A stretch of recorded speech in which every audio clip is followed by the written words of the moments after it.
안녕하세요. 여러분들을 행복한 부자로 만들어드리는 부닥터 최진성입니다. 반갑습니다. 10년 전에 처음에 재테크를 시작할 때 경매 투자로 이제 제가 1차적인 경제적 자유를 이뤘기 때문에 경매로 제가 이제 서울의 아파트를 22채 정도 낙찰 받았었거든요. 한 채는 공실이었고 21채의 명도 경험이 있는데 명도의 어려움을 해결해드리고자 명도 노하우 그리고 제가 했던 명도 중에서 기억에 남는 명도 건들에 대해서 이제 시리즈로 하고 있는데 이번 영상은 제목이 아주 자극적입니다. 제가 낙찰 받았을 때 그 건물의 전주인이 족폭이었어요. 족폭 두목. 그것도 2015년 9월 9일날 낙찰 받았던 매물이에요. 입찰가가 2억 6천이었는데 제가 2억 6,520만원 102%에 낙찰 받았습니다. 입찰가보다 더 높게 썼던 이유는 시세가 거의 3억 원에 육박했던 2억 원대 후반? 실제 실거래가 2억 원대 후반에 일어났고 네이버 호가는 3억 원대 초반에 나와있던 매물이었고, 근데 여기를 입찰했던 이유부터 말씀드리면 일단 제가 그때 당시에는 서울에 워커힐 호텔 외국인 카지노에 다니고 있었을 때였어요. 근데 워커힐 호텔이 광진구 광장동에 있지만 그 워커힐 호텔 지나자마자 구리시가 시작되거든요. 그러니까 서울과 구리시의 경계에 있어요. 그러다 보니까 구리에 저희 직원들이 굉장히 많이 살고 있었습니다. 그래서 구리시가 얼마나 서울 접근성이 좋고 거기가 인프라가 잘 돼 있는지, 그리고 거기가 왕숙천이 흐르는데 왕숙천이 서울 한강이랑 연결되면서 살기도 좋고, 또 가장 중요한 이유가 지금은 이미 지하철이 개통됐습니다. 암사역까지 되어 있던 지하철 8호선이 별내선까지 8호선 연장 호재가 있었는데 그때는 공사가 시작되지 않았고 연장 호재가 발표되어 있을 상황이었어요. 그래서 제가 낙찰받았더니 단지 바로 앞에 지하철역이 들어올 예정이었었어요. 그런 여러 가지 호재 때문에 이제 이거를 제가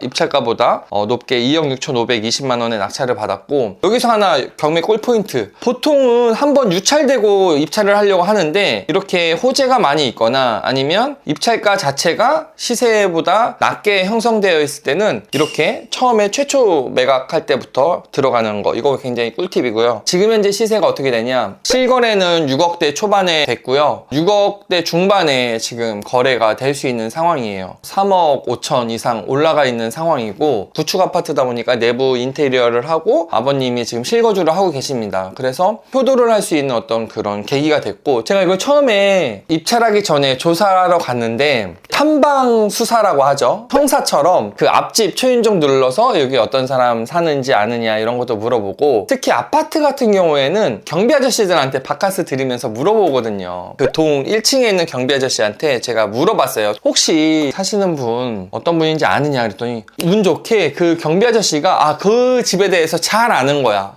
그 집이 조폭 두목이 사는데 나이트 사장이다. 나이트 사장이라는 말에 신빙성을 얻은 게 뭐냐면, 이 집을 낙찰받을 때 제가 권리 분석을 했잖아요. 근데 주류 대금을 입금하지 못해서 주류 회사들이 두 군데가 채권자로 들어와 있는 거예요. 보통 나이트에서 이제 술을 팔잖아요. 근데 술값을 후불로 결제할 텐데 그걸 결제 못해서 아마 그 주류 회사 대표들이 채권 경매 신청을 한 부분이 있더라고요. 그래서 나이트 사장이고 조폭 두목이 하시는, 원래 살던 집이었는데 이게 이제 경제적으로 잘못돼서 이 집이 경매로 넘어왔구나를 느꼈어요. 그리고 나서 제가 낙찰을 받은 거예요. 계속 폐문부재로 되어 있어서 아예 연락이 안 돼가지고 관리사무실에 갔더니 관리비가 거의 13개월 이상 밀려 있었고요. 전기 수도가 끊긴 지가 거의 10개월 이상이 돼 있는 상태였어요. 그러니까 거의 아파트지만 폐가 수준이라는 걸 제가 이제 예상을 했고, 야반도주를 했거나 아예 어떤 조치도 안 하고 이사 간 경우, 이런 경우가 있거든요. 그래서 이거 명도를 어떻게 할까 고민을 하다가 그 관리사무소에 제가 이제 낙찰받은 영수증을 보여드렸더니 관리사무소에서는 미납관리비를 받아야 되기 때문에 저한테 협조를 할 수밖에 없는 구조입니다. 그래서 내가 이거 미납관리비 해결할 테니까 전에 살던 거주자의 개인정보나 이런 거 달라, 내가 낙찰자다 해서 법원에서 발급받은 서류를 줬더니 그 사람 연락처를 알게 됐어요. 번호를 받고 고민을 했습니다. 야, 이게 조폭 두목이었고 이미 주류회사나 이런 데서 채권 채무 압박이 오다 보니까 추심이 올 텐데 이 사람 얼마나 열받아 있을 텐데 내가 연락하면 내가 뭐 해코지 당하는 거 아닌가? 막 이런 뭐 두려움이 막 처음에 있는 거야. 전화를 했더니 안 받더라고요. 문자를 했습니다. 문자 처음에는 이제 일주일 동안은 답변이 없었어요. 그래서 이런 경우에 어떻게 하느냐? 관리사무소 소장님을 동반하고 열쇠 수리공을 모셔가지고 거기를 개문을 하기 시작했습니다. 이거 합법적으로 이제 할 수 있는 거예요. 제가 낙찰자이기 때문에 문을 따고 그 과정을 다 이제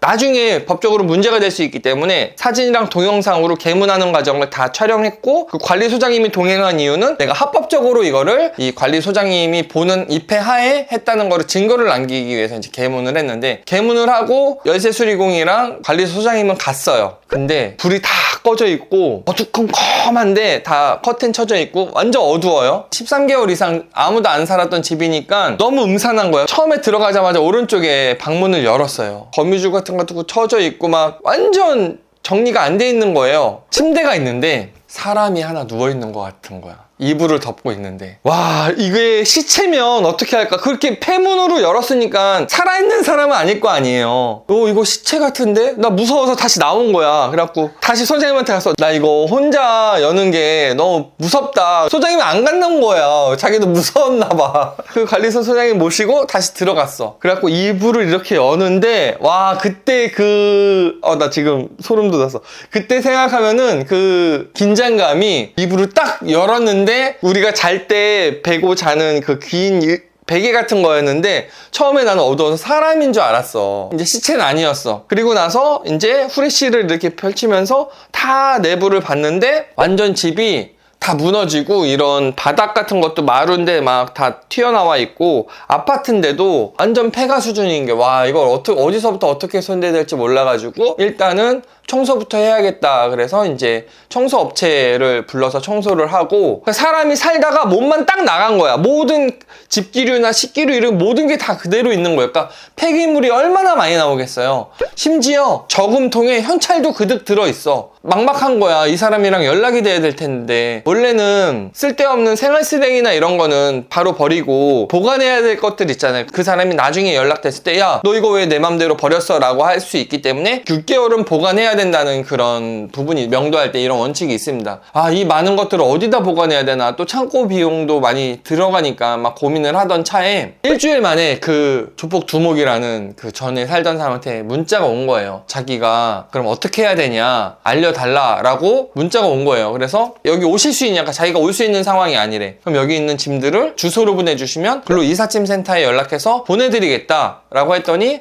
그러면 주소 보내주겠다 해서 제가 거기 일일이 다 사진을 찍은 거예요. 이거 보내드릴까요? 이거 가구 보내드릴까요? 이거 옷 보내드릴까요? 그 중에서 거의 70%는 그냥 폐기 처분해달라고 했고, 30% 정도는 자기가 주소 찍은 대로 이삿짐센터로 한 번에 보내달라고 해가지고, 이제 이사하는 당일날 버릴 것들, 그리고 이삿짐센터에 실어야 될 것들을 사진을 찍어서 수통해서 보내고, 근데 더 웃겼던 거는 저금통, 시계 이런 것들, 이거 고가로 보이는데 어떻게 할까? 저보고 가지라는 거예요. 그 사람이 문자로. 저는 조폭이어서 이거를 긴장했던 상황이었는데, 아, 고생하시는데 그거 저금통에 있는 돈이랑 뭐 시계는 그냥 쓰세요 뭐 이렇게 해가지고, 뭐 저도 이제 시계 많으니까 너무 비싸지 않은 거 같은 것들은 이삿짐 센터 하시는 분들한테 이 중에서 이거 버리라고 했는데 필요한 거 가져가세요 그랬더니, 가전 같은 거 있잖아, 전자레인지, 밥솥 이런 거 이삿짐 센터 아저씨들이 다 가져가고, 버리라고 한 것만 버리고 옮기라고 한 것만 이제 옮기게 된 거예요. 이제 제가 들어갔던 비용, 명도하면서 폐기물 업체 비용, 이삿짐 센터 비용도 당연히 200만 원 가깝게 들었죠. 개문할 때 비용은 제가 청구하지 않았어요. 그 다음에 미납관리비가 거의 400만 원 가깝게 됐는데, 그 미납관리비, 그 다음에 이제 전기, 수도 요금 연체된 거, 이런 것들을 제가 다 받아서 문자로 정리를 한 다음에 조폭 두목한테 보냈어요. 당신이 이거는 법적으로 내야 된다라고 해서 제가 보냈더니, 여러분, 이 대박인 게 다 입금을 해줬어요. 거기다가 고맙다고까지 나한테 이제 문자가 온 거야. 그래서 이게 제가 조폭, 명도썰 하면 막 조폭이랑 막 멱살 잡고 이걸 예상했었겠지만, 끝은 이렇게 젠틀한 조폭 두목을 만나가지고